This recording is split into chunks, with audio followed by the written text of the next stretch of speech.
성경 본문 말씀은 오바댜 1장 17절에서 21절입니다. 오직 시온산에서 피 열자가 있으리니 그 산이 거룩할 것이요 야곱 족속은 자기 기업을 누릴 것이며 야곱 족속은 불이 될 것이며 요셉 족속은 불꽃이 될 것이요 에서 족속은 지푸라기가 될 것이라. 그들이 그들 위에 붙어서 그들을 불사를 것인즉 에서 족속에 남은 자가 없으리니 여호와께서 말씀하셨습니다.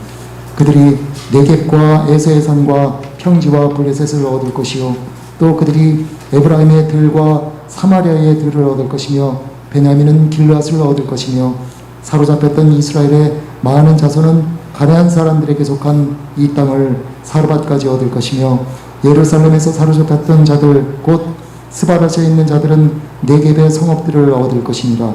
구원받은 자들이 시온산에 올라와서 에서의 산을 심판하리니 나라가 여호와께 속하리라. 아멘. 그 19절에 네겝 또 그리고 에서의 산과 평지와 블레셋 그리고 또 베냐민은 길르앗을 얻는다. 이러한 내용들은 지금 그 이스라엘의 가나안 땅 전체를 지금 이스라엘이 다시 차지하겠다는 그러한 내용이 될 것이고요. 20절에 보니까 사로잡혔던 즉 포로로 사로잡혔던 이스라엘의 많은 자손이 가나안 사람에 속한 그 약속의 땅을 다시 얻을 것이고 또 예루살렘에서 사로잡혔던 자들, 예루살렘에 공격을 당하면서 예루살렘에서 포로가 됐던 자들도 다시 네겝은 이 가나안 땅의 가장 남쪽에 있는 그러한 표지인데요. 그러한 것들을 얻을 것이다. 즉 약속의 땅을 다 얻을 것이다 라는 그런 표현이 될 것이고요. 그래서 구원받은 자들이 시온산에 올라와서 에서의 산을 심판하리니 나라가 여호와께 속하리라. 그렇게 해서 오바댜서는 마치게 됩니다. 이 오바댜서는 에돔 나라를 향해 주께서 주신 예언을 담고 있습니다. 종종 가장 쓰라린 배신은 가장 사랑하고 가깝던 자들로부터 오는 때가 많습니다. 특히 같은 혈통을 가진 형제가 원수가 되는 때가 있습니다. 그러한 신뢰가 바로 야곱과 에서의 관계입니다. 에서의 후손인 에돔 족속은 쌍둥이 형제의 족속인 야곱 족속을 끝없이 미워했습니다. 특히 에돔 족속은 이스라엘 역사 가운데 항상 야곱 족속을 공격하며 만행을 저질렀습니다. 그들은 야곱 족속이 완전히 멸망당하도록 침략하였고 예루살렘 성전과 성읍이 무너질 때 고소해하며 사악한 웃음을 지었습니다. 사실 그들은 형제 족속인 남유다가 가장 비참한 자리에 떨어지도록 수시로 노력했습니다. 심지어 에돔은 야곱 족속이 가장 처참한 상태에 있을 때 더 악랄하고 잔인한 만행을 저질렀습니다. 이에 하나님은 오바댜를 통해 에돔의 만행과 잔혹함과 그들의 교만을 지적하며 그들의 멸망을 예언합니다. 그들은 하나님을 믿지 않는 상태에서 오직 자신들의 군력과 높은 요새를 믿고 까불었지만 하나님께서는 그들을 수치 가운데 떨어지게 하셨습니다. 우리는 오바댜가 정확하게 누구인지 알 수 없습니다. 성경에는 대단히 많은 오바댜가 등장하는데 본문으로는 어떤 오바댜가 이 책을 썼는지 알 수 없습니다. 또한 오바댜서가 언제 기록된 것인지도 분명히 알 수 없습니다. 많은 의견들이 있어요. 하지만 대선지서 및 거의 모든 소선지서들이 아수르 제국에 의한 북이스라엘의 멸망 및 바벨론 제국에 의한 남유다의 멸망을 기본 틀로 하고 있기 때문에 아마도 오바댜 역시 남유다의 멸망을 배경으로 한 것으로 여겨집니다. 다행히도 남유다가 어떤 상황이었는지가 14절부터 11절부터 14절에 자세히 묘사되어 있는데 네가 여기 네는 에돔이고요. 에돔 네가 멀리 섰던 날 곧 이방인이 즉 야곱의 재물을 빼앗아가며 외국인이 그의 성문에 들어가서 예루살렘을 얻기 위하여 제비 뽑던 날에 너도 그들 중 한 사람 같았느니라. 예루살렘을 망하기로 하는데 투표를 던졌다는 것이죠. 에돔이 네가 형제의 날 곧 그 재앙의 날에 즉 예루살렘이 재앙을 받는 그날에 방관할 것이 아니며 유다 자손이 패망하는 날에 기뻐할 것이 아니며 그 고난의 날에 네가 입을 크게 벌릴 것이 아니어야 마땅하지만 그렇지 않았다는 것이죠.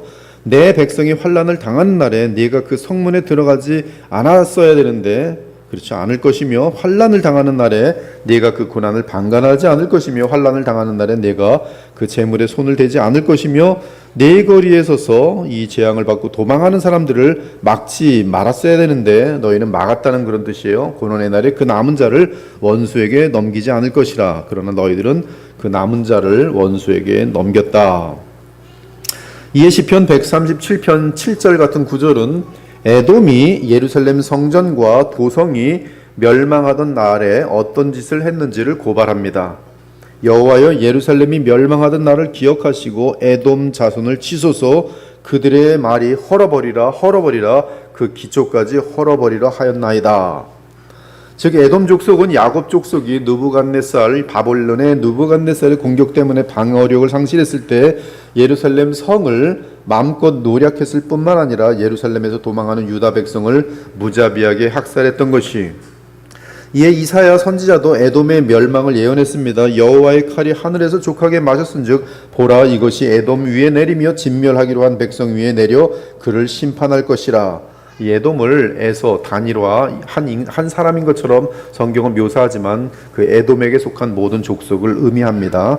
여호와의 칼이 피 곧 어린 양과 염소의 피에 만족하고 기름 곧 수량의 콩팥 기름으로 윤택하니 이는 여호와를 위한 희생이 보스라에 있고, 이 보스라는 대만과 더불어서 이 그 에돔 족속의 도시예요. 보스라, 대만. 보스라고 대만이 나오면 에돔 족속의 도시구나, 수도구나라고 생각하시면 돼요.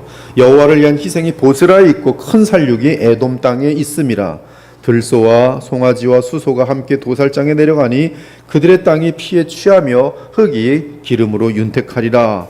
얼마나 많이 죽고 썩고 했는지 그들의 살덩어리가 땅에 묻히면서 흙이 기름으로 윤택하리라. 이것은 여호와께서 보복하시는 날이요 시온의 성사를 위하여 신원하시는 해라.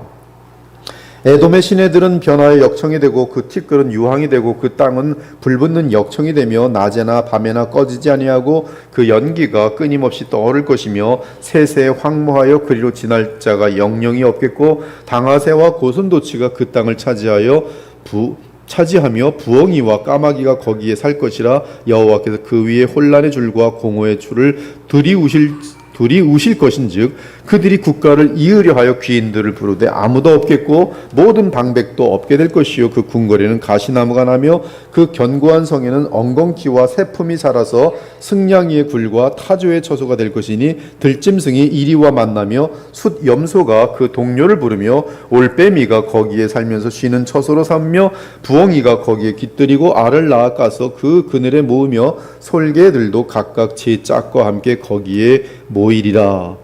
에돔이 완전히 황폐하게 돼서 아무던 방백들도 없고 귀인들도 없고 지나가는 이 짐승들만 거기에 가득 차게 된다는 이야기입니다. 즉 하나님의 심판에 대한 묘사예요. 또 에스겔 선지자도 에돔이 거하는 세일산, 에돔과 여러분들 세일산이 연결된 걸 아셔야 됩니다. 이 세일산을 향하여 멸망을 예언했습니다. 또 여호와의 말씀이 내게 임하여 이르시되 인자야 네 얼굴을 세일산으로 향하고 그에게 예언하여 이르기를 주 여호와께서 이같이 말씀하시되 세일산아 내가 너를 대적하여 내 손을 네 위에 펴서 네가 황무지와 공포의 대상이 되게 할지라. 내가 네 성읍들을 무너뜨리며 네가 황폐하게 되리니 네가 나를 여호와인 줄 알리라. 네가 옛날부터 하늘 품고 이스라엘 족속의 환난 때 곧 죄악의 심판을 받는 때에 칼의 위력에 그들을 넘겼도다. 그러므로 주 여호와의 말씀이니라. 내가 나의 삶을 두고 맹세하노니 내가 너에게 피를 만나게 한즉 피가 너를 따르리라. 내가 피를 미워하지 아니하였은즉 피가 너를 따르리라. 내가 세일산이 황무지와 폐허가 되게 하여 그 위에 왕래하는 자를 다 끊을지라. 내가 그 죽임 당한 자를 그 여러 산에 채우되, 세일산 근처에 있는 모든 산마다 이 시체로 가득 채우겠다는 것이, 칼에 죽임 당한 자를 네 여러 맷뿌리와 골짜기와 모든 시내에 엎드러지게 하고 너를 영원히 황폐하게 하여 내 성읍들에 다시는 거주하는 자가 없게 하리니 내가 여호와인 줄 너희가 알리라. 이스라엘 족속의 기업이 황폐함으로 네가 즐거워한 것 같이 내가 너를 황폐하게 하리라. 세일산아 너와 에돔 온 땅이 황폐하리니 내가 여호와인 줄 무리가 알리라 하셨다 하라. 그러므로 이사야 선지자는 에돔에 대해 이렇게 말했습니다. 에돔에서 오는 이 누구며 붉은 옷을 입고 보스라에서 오는 이 누구냐? 그의 화려한 의복 큰 능력으로 걷는 이가 누구냐? 그는 나 여호와니 공의를 말하는 이요 구원하는 능력을 가진 이니라. 에돔을 다 심판하고 다 이 보스라를 다 핏덩이로 만들어 놓고 나오시는 분, 심판을 마무리하신 이 하나님, 어찌하여 내 의복이 붉으며 내 옷이 포도주 즙을 밟는 자 같으냐? 만민 가운데 나와 함께한 자가 없이 내가 홀로 포도주 틈을 밟았는데 내가 노함으로 말미암아 무리를 밟았고 분함으로 말미암아 짓밟았으므로 그들의 선혈이 내 옷에 튀어 내 의복을 다 더럽혔음이니 이는 내 원수 갚는 날이 내 마음에 있고 내가 구속할 해가 왔으나 내가 본즉 도와주는 자도 없고 붙들어주는 자도 없으므로 이상하게 여겨 내 팔이 나를 구원하며 내 분이 나를 붙들었습니다. 예수께서 십자가의 속량을 이루시는 그러한 것과 맞물리는 그림인데 아무도 나를 돕지 않았지만 내가 분노 가운데 전능한 능력으로 이 에돔을 하나님 심판하였다는 내용이 되겠어요. 내가 노함으로 말미암아 만민을 밟았으며 내가 분함으로 말미암아 그들을 취하게 하고 그들의 선혈이 땅에 쏟아지게 하였느니라.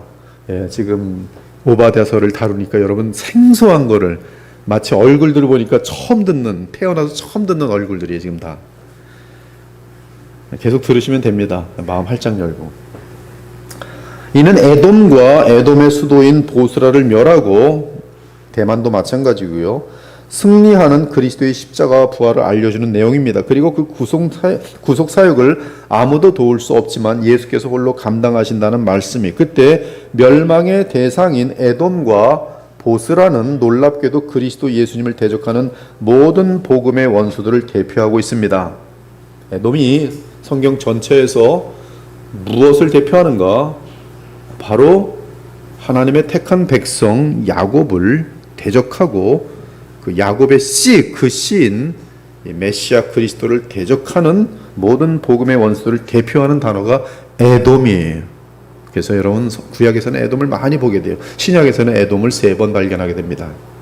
에서라는 이름으로 발견하게 돼요. 아무튼 그들은 그리스도에 의해 완전하게 멸절될 것입니다. 이처럼 에돔은 택한 주의 백성과 원수된 모든 족속을 대표합니다.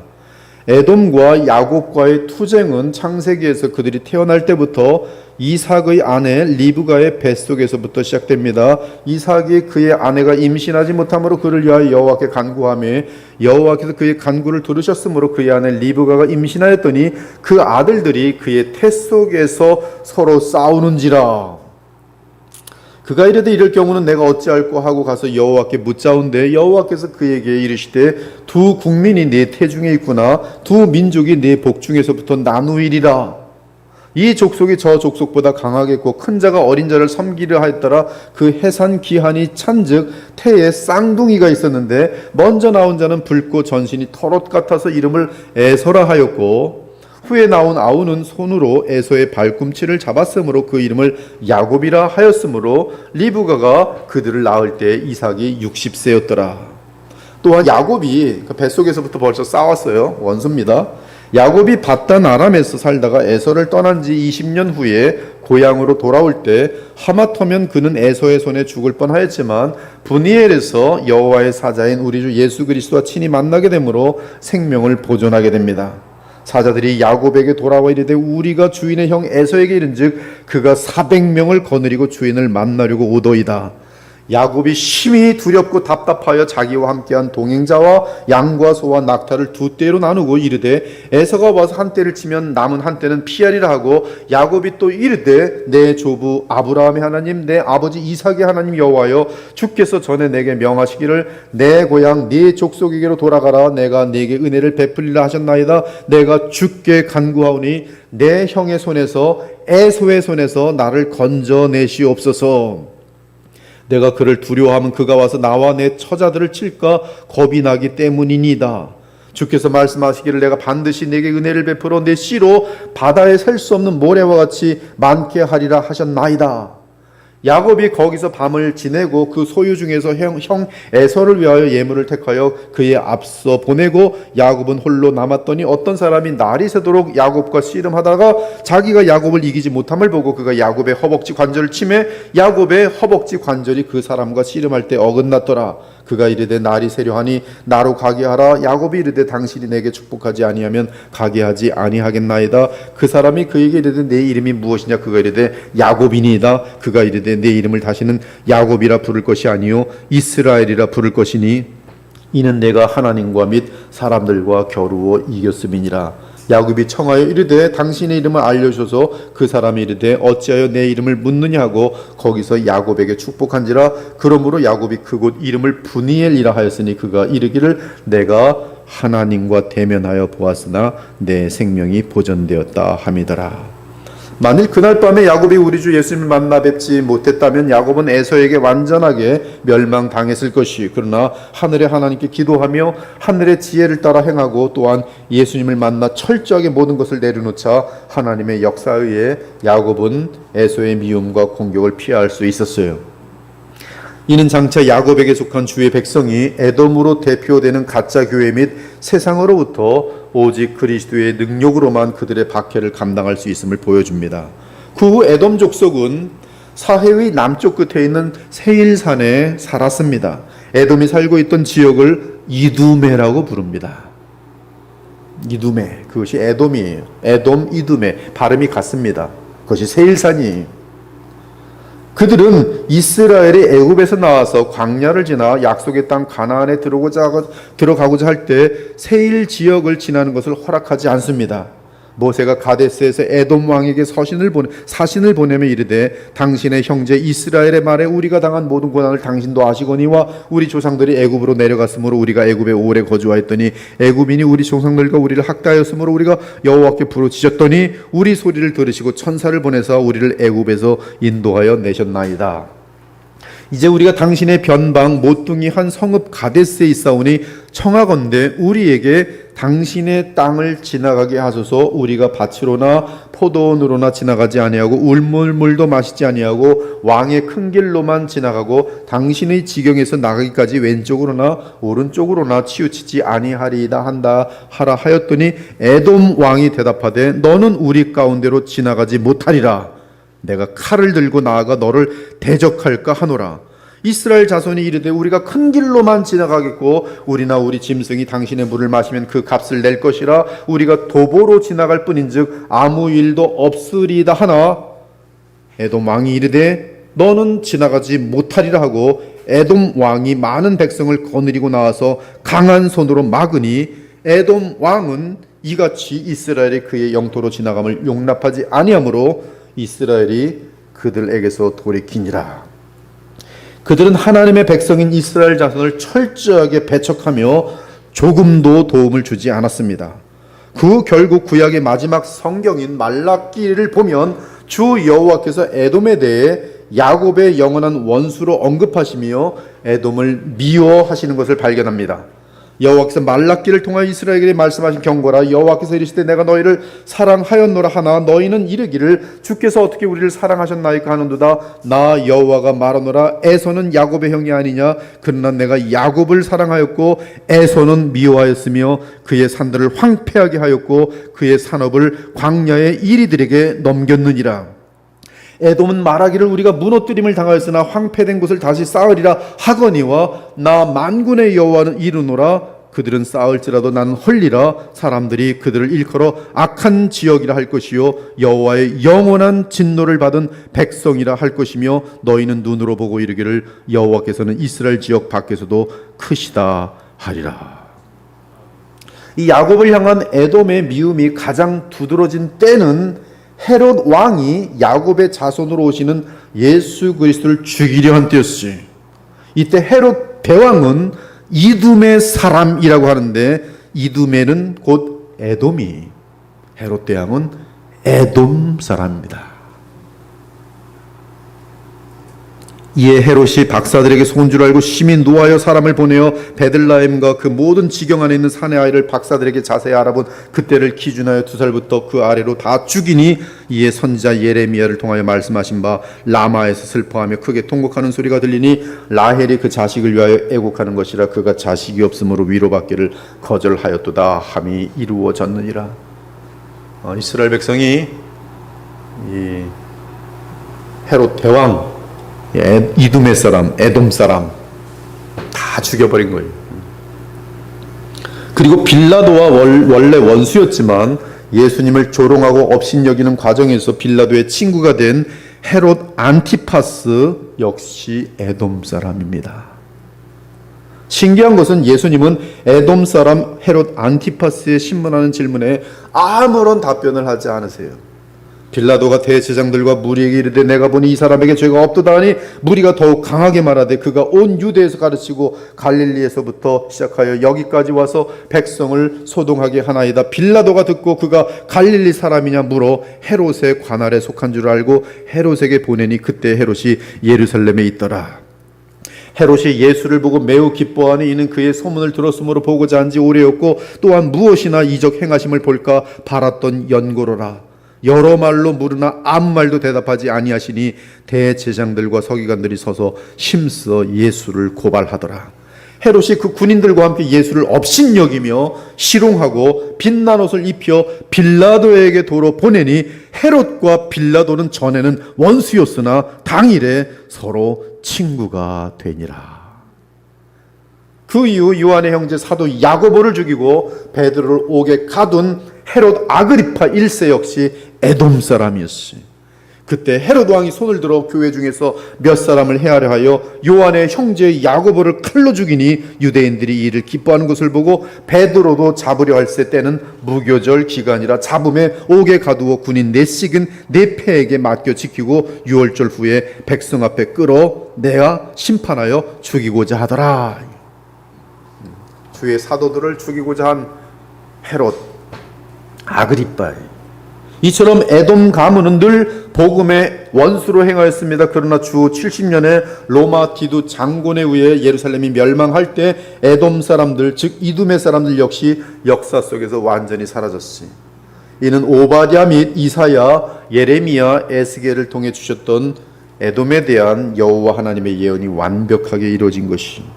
아무튼 오바댜서에서 야곱 족속은 하나님의 징계를 받아 고통 가운데 있습니다. 반면 에서 족속인 에돔은 야곱의 고통을 보며 고소해하며 도리어 많은 해를 가하고 있습니다. 사랑하는 여러분, 성경 전체에서 에돔은 하나님을 저버린 종족을 대표합니다. 개혁주의식으로 표현하면 에돔은 하나님의 택함을 받지 못한 무리를 말합니다. 즉 지금 새언약 시대로 보면 창교회를 구성하는 자들은 야곱 또는 이스라엘로 불릴 수 있지만 불신자들 및 가짜 신자들은 에돔 족속에 속한다고 말할 수 있어요. 영적으로. 그러므로 구약이든 신약이든 야곱과 에돔은 항상 서로 다른 목표를 갖고 있었고 서로 다른 의식 속에서 살았으며 세상을 살아가는 방법도 서로 달랐습니다. 한마디로 야곱의 삶은 여러 가지 문제가 많고 죄성이 아직 남아있었을지라도 하나님이 함께하며 간섭하시는 삶이었고, 에돔의 삶은 하나님이 없이 자기들 멋대로 살아가는 삶이었지. 이제 오바댜서 1절을 보니 하나님께서 사자를 보내어 에돔의 주변 나라들로 하여금 에돔을 공격하게 만듭니다. 오바댜의 묵시라, 주 여호와께서 에돔에 대하여 이와 같이 말씀하시니라. 우리가 여호와께로 말미암아 소식을 들었나니 곧 사자가 나라들 가운데 보내심을 받고 이르기를 너희는 일어날지어다 우리가 일어나서 에돔과 싸우자 하는 것이니라. 1절에서 우리는 이 세상의 모든 움직임은 하나님의 손에 있다는 사실을 분명히 알게 됩니다.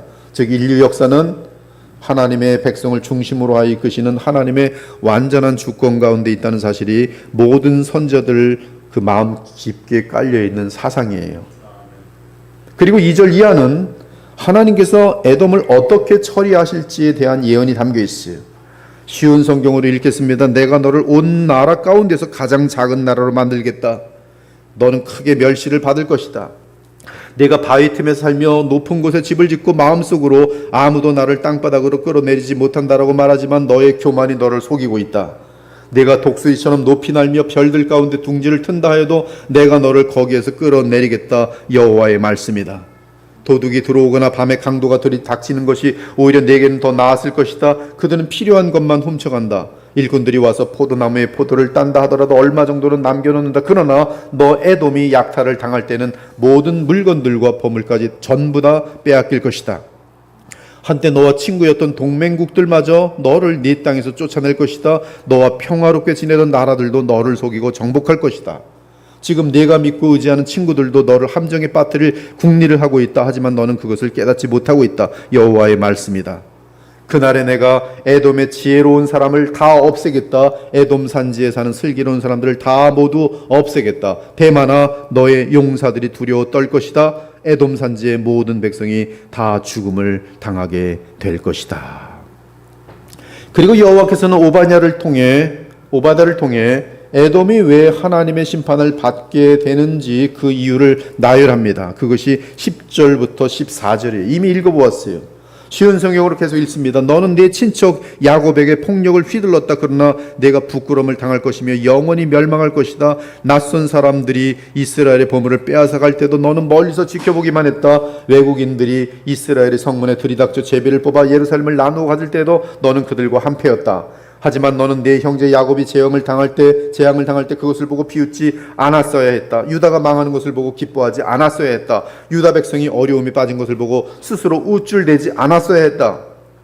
내 백성 야곱이 재앙을 만난 날에 그들의 성문으로 들어가지 않았어야 했다. 유다가 재앙을 만난 날에 그들이 당한 어려움을 보고 비웃지 않았어야 했다. 그들이 재앙을 만난 날에 그들의 재산을 빼앗지 않았어야 했다. 너는 도망하는 나의 백성 야곱 사람들을 죽이려고 갈림길에 지키고 서 있지 않았어야 했다. 재앙을 만난 날에 간신히 살아남은 야곱 사람들을 사로잡지 않았어야 했다. 따라서 에돔은 교만과 주의 언약 백성인 야곱 족속에 대한 미움과 잔인함 때문에 하나님의 심판을 받아 멸망하게 됩니다. 반면 야곱 족속의 예루살렘 성은 하나님의 심판 아래 멸망하였지만 에돔의 세일산이 무너질 때 야곱에게 약속되었던 시온 성이 다시 서게 될 것이, 그때 이스라엘의 남은 자들과 에돔으로부터 택함 받은 자들이 시온 성에 있게 될 것인데, 이는 하늘의 시온 성과 이 땅을 연결시킬 그리스도의 구속 때문에 가능하게 될 것이. 그렇습니다. 에돔은 이 땅에서 영화로운 날이 있었습니다. 그들은 이 땅에서 번영하면서 높은 세일산에서 안전을 보장받는 듯 하였습니다. 그래서 그들은 교만하였습니다. 에돔은 주 하나님께 무관심하였고, 이에 에돔은 주의 백성인 이스라엘을 멀리하며 기회가 날 때마다 주의 백성을 조롱하며 박해하였어요. 하지만 에돔 족속 앞에 있는 영원한 미래는 하나님의 심판 외에 다른 것이 없었습니다. 즉 에돔 족속으로 상징되는 택함받지 못한 죄인들은 영원한 심판에 떨어지게 될 것이. 사랑하는 여러분, 주 하나님은 오바댜서를 통해 야곱과 에돔의 가장 깊은 곳을 들춰내십니다. 그것은 인간의 저 마음 깊은 곳에 있는 정체로서 주일 주신 말씀과 동일한 말씀인데요. 하나는 교만이고 다른 하나는 믿음이. 에돔의 교만은 3절과 4절에 정확하게 묘사되어 있습니다. 놀랍게도 에돔의 교만은 에돔을 사로잡고 있는 마귀의 교만과 맞물려 있습니다. 이에 선자들은 교만한 자들과 사탄을 맞물려 묘사하곤 합니다. 에스겔도 그러하고 이사야도 그러합니다. 너의 마음의 교만이 너를 속였도다. 바위틈에 거주하며 높은 곳에 사는 자여, 네가 마음에 이르기를 누가 능히 나를 땅에 끌어내리겠느냐 하니, 네가 독수리처럼 높이 오르며 별 사이에 깃들일지라도 내가 거기에서 너를 끌어내리라. 여호와의 말씀이니라. 즉 교만은 하나님에게 경외함은커녕 관심조차 보이지 않습니다. 그리고 생명이 보존되고 먹고 마실 것이 있으면 결코 하나님을 찾는 일이 없습니다. 그것이 교만이. 그들은 스스로 자기 힘으로 살아갈 수 있다고 믿는 자들입니다. 그런 현상이 교만이며 그것이 에돔 족속의 특징이. 바울은 에돔 족속 즉 불신자들에 대해 이렇게 진술했어요. 기록된 바 의인은 없나니 하나도 없으며 깨닫는 자도 없고 하나님을 찾는 자도 없고 다 치우쳐 함께 무익하게 되고 선을 행하는 자는 없나니 하나도 없도다. 그들의 눈앞에 하나님을 두려워함이 없느니라. 그리고 주일에 전한 말씀처럼 이러한 교만으로부터 온갖 죄악이 흘러넘칩니다. 그들의 목구멍은 열린 무덤이요 그 혀로는 속임을 일삼으며 그 입술에는 독사의 독이 있고 그 입에는 저주와 악독이 가득하고 그 발은 피 흘리는데 빠른지라 파멸과 고생이 그 길에 있어 평강의 길을 알지 못하도다. 무엇보다 야곱을 향한 미움은 에돔에 속한 불신자들의 궁극적인 현상입니다. 그러므로 예수님은 분명하게 미리 우리에게 알려주셨어요. 세상이 너희를 미워하면 너희보다 먼저 나를 미워한 줄 알라. 너희가 세상에 속하였으면 세상이 자기의 것을 사랑할 것이나 너희는 세상에 속한 자가 아니요 도리어 내가 너희를 세상에서 택하였기 때문에 세상이 너희를 미워하리라. 그들은 그들의 삶에 하나님이 필요 없다고 여기며 하나님께서 보내신 이 땅의 구세주와 왕이신 하나님의 아들에 대해 전혀 관심을 보이지도 않고 그 아들에게 굴복하지도 않습니다. 그것이 에돔 족속의 구약을 통해서 나타난 특징이.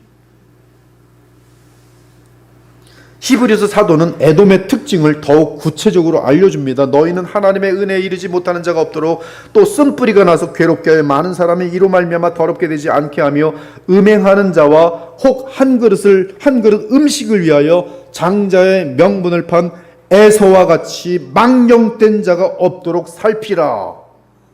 너희가 아는 바와 같이 그가 그 후에 축복을 이어받으려고 눈물을 흘리며 구하되 버린 바가 되어 회개할 기회를 얻지 못하였느니라. 이 구절을 원어로 보면 에서를 음란하며 망령된 에서라고 표현하고 있는데요. 개역 개정에서 망령으로 번역된 원어 베벨로스는 거룩함의 반대로서 영적인 감각이 전혀 없는, 그래서 하나님을 전혀 고려치 않는 불경건, godlessness, profanity, 이 불신, 신성 모독, 그 뜻이 베벨로스. 특히 하나님과 하늘에 대한 감각이 없으므로 오직 자기 자신을 위해 이 땅의 영광과 물질과 먹고 사는 문제 밖에 모르는 자들을 말합니다. 그것이 에서의 한 그릇 팥죽을 위해서 하나님이 주신 장자의 명분을 순식간에 팔아 없애버리는 영적인 감각이 아무것도 없는 것이. 내일 멸망해? 멸망하라 그래. 라멕처럼 하나님이 나를 죽이신다고 죽이라 그래. 나 오늘 이렇게 돈 많으면 된 거야. 지금 이 시대의 인간들이 얼마나 동일한 모습을 보이는지 몰라요. 그러면 에돔은 나는 하나님을 원하지 않는다. 나는 하나님으로부터의 구원을 원하지 않는다. 나는 하나님으로부터 독립하여 내 힘 가지고 내 스스로 살고 싶다는 정신으로 사는 자들을 말합니다. 그런데 바로 이런 에돔과 같은 마음의 가장 깊은 곳에 교만이 있고, 그 교만은 결국 하나님과 그분의 백성을 멸시하고 조롱하는 것으로 나타나는 것이 헤롯처럼.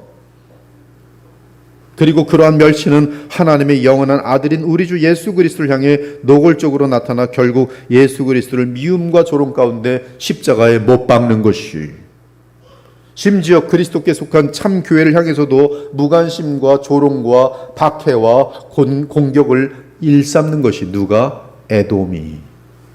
그래서 에돔은 성경에 계속 등장하는 것이. 사랑하는 여러분, 오늘날도 교만한 마음을 가진 자들은 에돔 족속에 속한 자들로서 하나님이 없이 살아도, 그리스도 없이 살아도 아무렇지도 않으며 충분히 살만한 인생이라고 여기는 자들입니다. 그들은 오직 가장 높은 곳에 올라가는 것이 삶의 목적이며, 그곳에 올라가면 누가 능히 나를 땅에 끌어내리겠느냐며 자만에 빠집니다.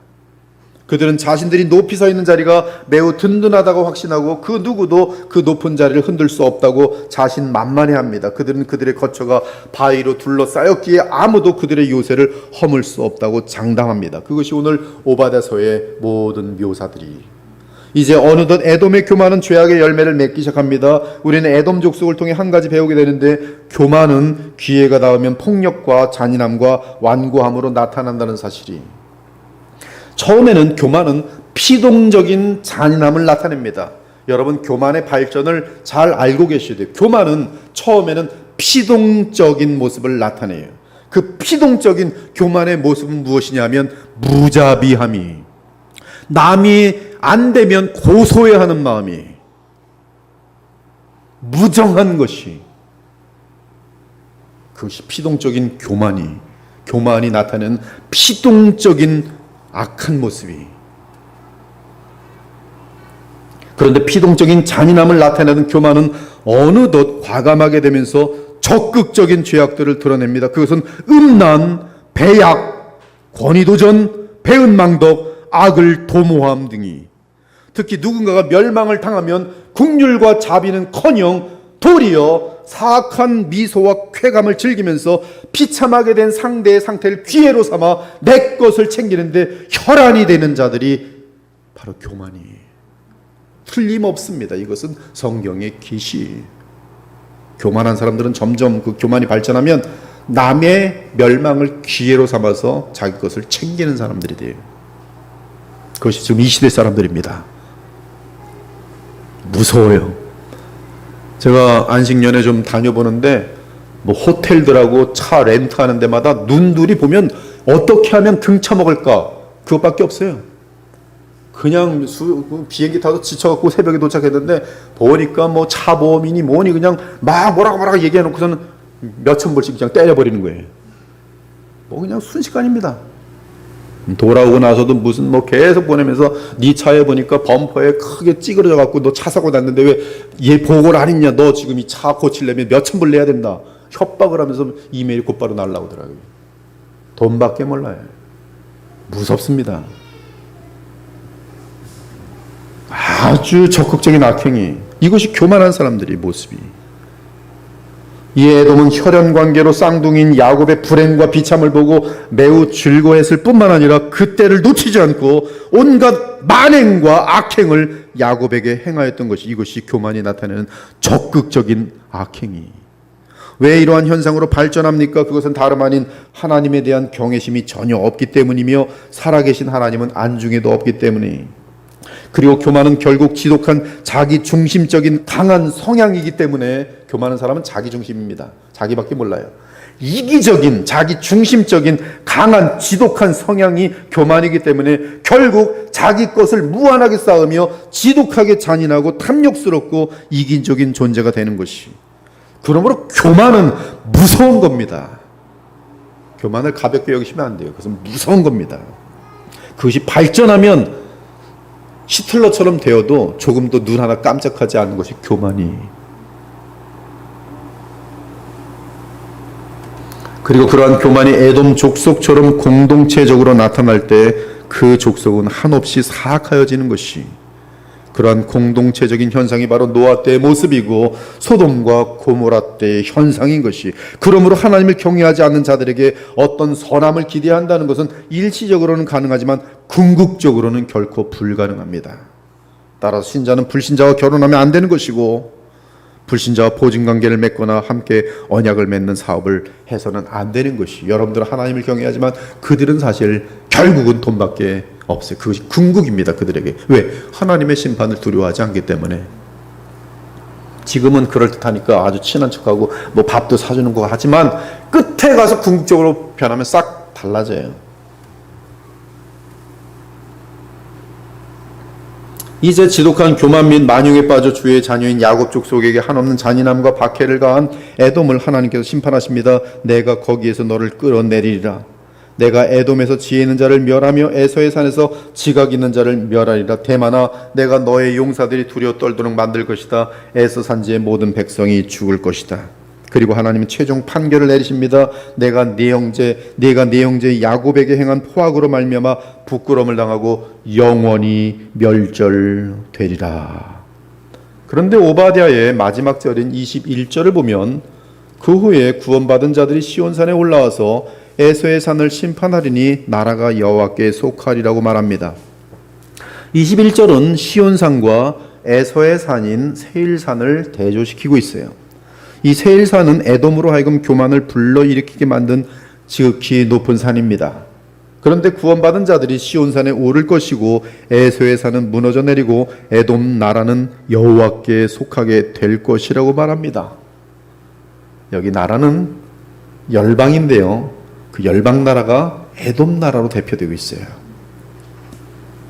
이 표현은 그러므로 모든 이방 열방 나라가 여호와의 나라가 될 것이라는 뜻도 돼요.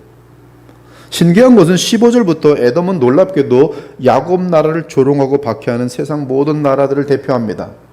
그러나 여호와의 심판은 에돔을 비롯한 모든 세상 나라에 임하게 될 것이, 16절에 의하면 그 심판은 거룩한 산에서부터 시작될 것입니다. 그리고 마침내 이스라엘 및 에돔의 남은 자들이 시온산에 서게 될 것이고, 결국 그 남은 자들이 이스라엘이 되어 다시 모든 땅을 회복하게 되면서 여호와의 나라가 서게 될 것이라고 알려주고 있어요. 저는 구약에서 내다보던 이 예수 그리스도의 십자가의 속량과 부활의 관점에서 오바댜를 어떻게 해석해야 하는지 고민하다가 사도행전에서 해답을 얻었어요.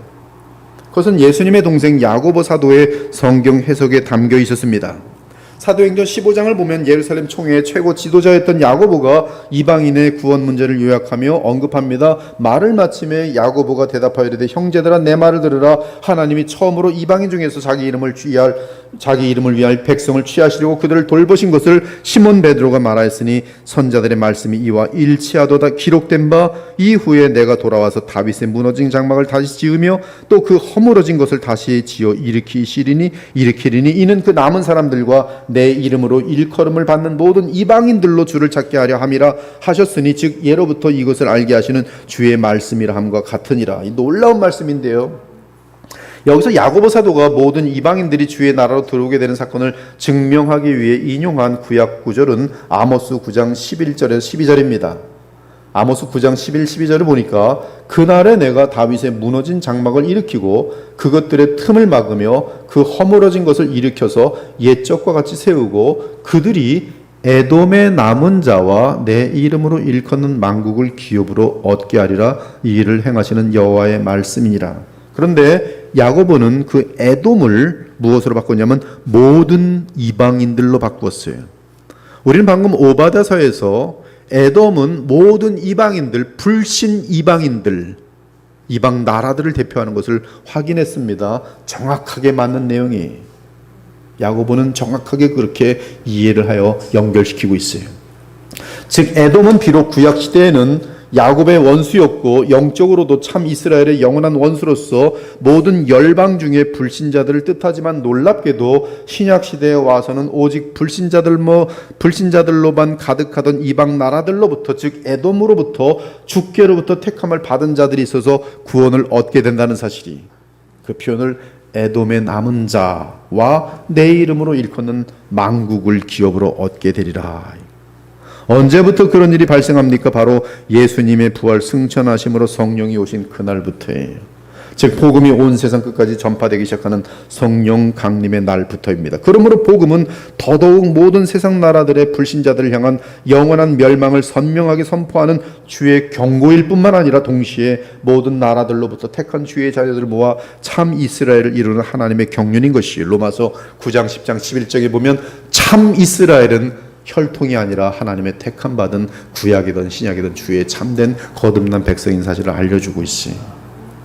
따라서 15절부터 21절까지는 주께서 참된 알곡을 한 알갱이도 놓치지 않고 보호하시되 다른 모든 거짓된 죽정이들을 심판하실 것이며 참된 알곡을 거두신 후에는 그 알곡으로부터 하나님 나라의 원수였던 에돔을 비롯한 온 세상 백성을 향해 복음이 전파되면서 만국의 주께로 돌아올 것이라는 말씀입니다. 그러면서 결국 구약의 남은 자와 온 열방으로부터 주의 택함받은 하나님의 백성이 이 땅에 영원히 심겨질 것이라는 말씀이, 이러한 최종 상태는 우리가 잘 알듯이 주 예수님의 구속사역의 성취로 이루어집니다. 그리고 이러한 최종 상태는 하나님의 심판에 의해 무너진 다윗의 장막이 다시 메시아의 오심과 구속사역에 의해 회복되는 과정을 통해 마침내 완전하게 성취되어 영원한 회복으로 이어지는 것이, 지금 제가 방금 말씀드렸던 것들을 여러분 중에 심의하게나마 이해하신다면 여러분들은 신학적으로 대단히 높은 경지에 지금 와 있어요. 여러분들이 이러한 통찰력들이 생기고 나서는 많은 분들, 심지어 목사를 할지라도 그들의 설교의 틀을 충분히 보게 됩니다. 너그럽고 자비로운 마음들을 가지고서 여러분들이 그들을 그냥 같이 사이좋게 지내겠지만, 그러나 여러분들에겐 정확한 틀이 성경 복음에 의해서 주어지기 때문에 그런 것들이 보여요. 방금 말한 것들이 지금 여러분들에게 이해되어야 돼요. 이것은 보통 소중한 보석이 아닙니다. 엄청나게 중요한 보석들이.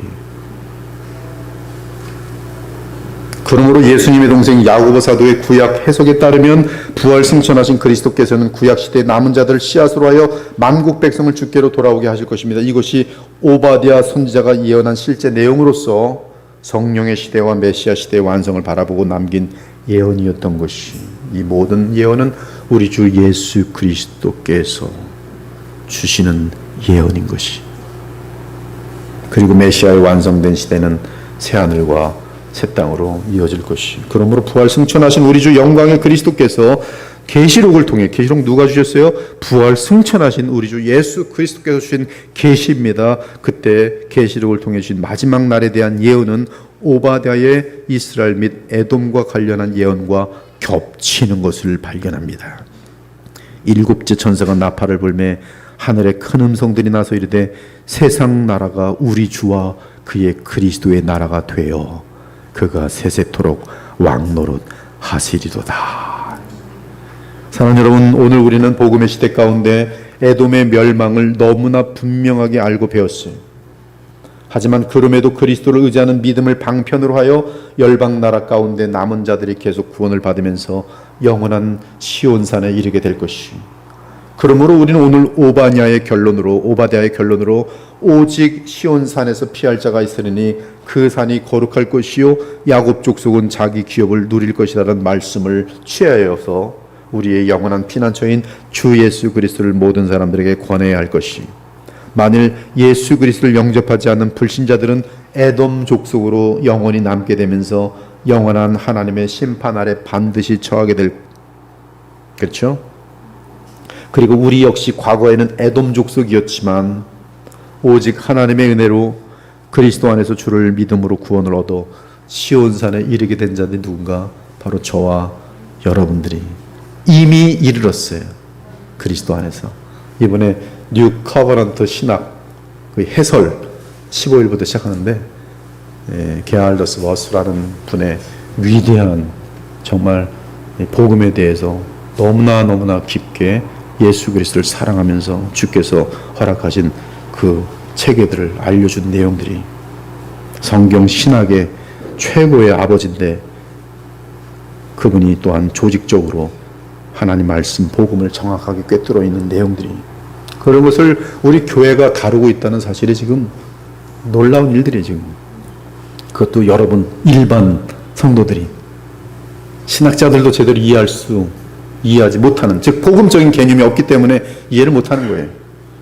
그러나 여러분들은 어느새 복음적인 개념을 충분히 갖고 있기 때문에 이러한 내용들도 소화해낼 수 있는 사람들이 이 교회에서 많이 나오게 될 것이에요. 우리 역시 과거에는 에돔 족속이었지만 오직 하나님의 은혜로 그리스도 안에서 주를 믿음으로 말미암아 구원을 얻어 이미 시온산에 이르게 되었어요. 그러므로 우리 모두가 그 은혜에 감사하는 마음으로 우리의 호흡이 닿는 그날까지 에돔 같은 저주의 상태에 있는 모든 사람들에게 우리를 구원하신 주 예수 그리스도만을 자랑하고 사랑하며 전해야 하는 그런 거룩한 부담이, 거룩한 빚이 우리에게 남아 있는 것이, 그것이 모든 사람들 향해 우리가 갚아야 할 사랑의 빚인 것이에요. 계속 이 교회와 이 교회 모든 지체들이 이 복음의 빚을 느끼면서 부담을 갖고 내가 만나는 모든 자들에게 언제 예수님을 전할까, 언제 예수님을 전할까, 말이 하기 힘들면 책이라도 하나 주면 되는 거예요. 소책자 하나 사다가 이거 한번 읽어봐. 저는 산에 올라갈 때 책 4권씩 들고 가면서 이 동네에 계속 던지고 있습니다. 지금 그냥 한 사람씩 만나서 지금 코로나 때 할 수 없으니까 그냥 계속 책을 가지고서 전도하는 거예요. 꽂아 놓는 거예요.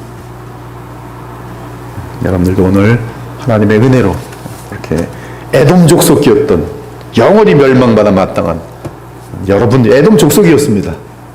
그러나 어느새 주의 완전한 은혜로 말미암아 그리스도 안에서 구원받아서 시온산에 들어간 하나님의 자녀가 되었으니 남은 평생 또한 사랑의 빚으로 복음의 빚을 지고 살아가는 저와 여러분 되시기를 우리 주 예수 그리스도에 축원합니다. 아멘.